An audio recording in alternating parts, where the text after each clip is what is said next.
మనకందరికీ తెలుసు, ఒక విచిత్రమైనటువంటి రాజకీయ పరిస్థితి రాష్ట్రంలో ఉంది.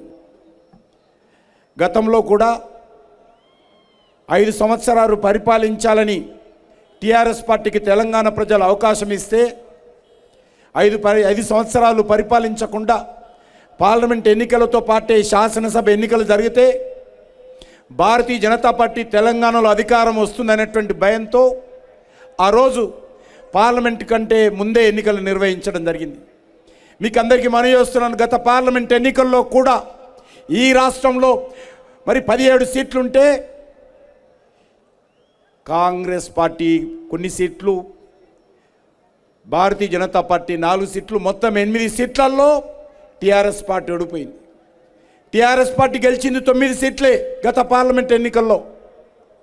ఆ తర్వాత జరిగినటువంటి ఉప ఎన్నికల్లో మరి దుబ్బాకలో కానీ లేక ఇటీవల హుజరాబాద్లో కానీ ఏ రకంగా టీఆర్ఎస్ పార్టీకి ప్రజలు బుద్ధి చెప్పారో మీరు తెలుసు. నేను మనవి చేస్తూ ఉన్నాను, ఈరోజు పాలమూరు గడ్డ నుంచి మా రాష్ట్ర అధ్యక్షులు బండి సంజయ్ గారు ఈరోజు ప్రజా సంగ్రామ యాత్ర చేస్తూ ఉన్నారు. నేను పాలమూరు ప్రజలను ఎప్పుడు మర్చిపోను. తెలంగాణ ఉద్యమంలో ఇక్కడ జరిగినటువంటి ఉప ఎన్నికల్లో కూడా ఈ పాలమూరు గడ్డ మీద భారతీయ జనతా పార్టీని ఆదరించి ఎక్కడ ఆ రోజు Telugu Desam party, Congress party, TRS పార్టీని ఓడించి భారతీయ జనతా పార్టీ అభ్యర్థిని ఇక్కడ ఎమ్మెల్యే గెలిపించినటువంటి చరిత్ర ఈ యొక్క పాలమూరు గడ్డ చరిత్ర. కాబట్టి భారతీయ జనతా పార్టీ ఈ పాలమూరు జిల్లా ప్రజలకు రుణపడి ఉన్నదనే విషయాన్ని కూడా ఈ సందర్భంగానే మనవి చేస్తూ ఉన్నాను. పాలమూరు జిల్లాకు భారతీయ జనతా పార్టీకి అవినాభావ సంబంధం ఉంది. ఇంతకుముందు మా సంజయ్ గారు చెప్పారు ఆదరించాలని.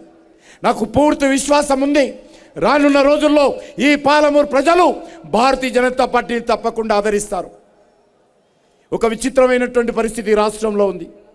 ఎన్నికలు వచ్చే సంవత్సరం జరగాలి, కానీ కేసీఆర్ గారు ఫామ్ హౌస్లో కూర్చొని భయపడతా ఉన్నాడు, అంచనాలు వేసుకుంటున్నాడు.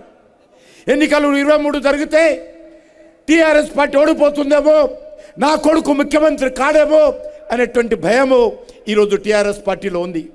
ఉదయం లేస్తే సాయంకాలం వరకు పుత్రవాత్సల్యంతో ఈరోజు తాహతాలాడిపోతున్నాడు, బాధపడిపోతున్నాడు, భయపడిపోతున్నాడు, ఆందోళన చెందుతూ ఉన్నాడు.